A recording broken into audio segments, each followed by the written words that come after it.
When we first talked to George about doing this, the books were sent to us to do as feature films, and when we started reading them, we knew they were just way too complex to possibly do them justice as features. And the first conversation we had was about bringing it to HBO, long before HBO knew about it, because it's the only place we could imagine it working.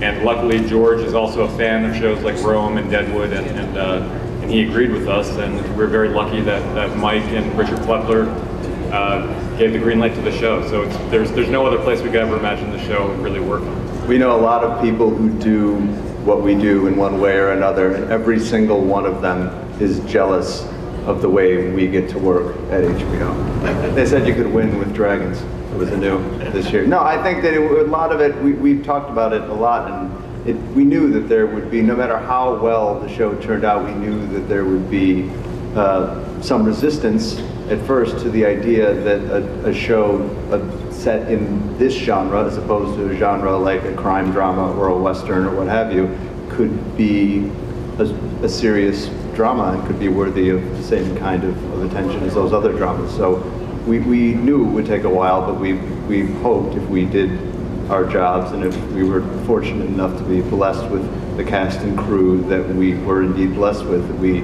would, you know, if we got lucky, we'd get there eventually. I think there's a myth sometimes that television is that there's one person on top or two people, and that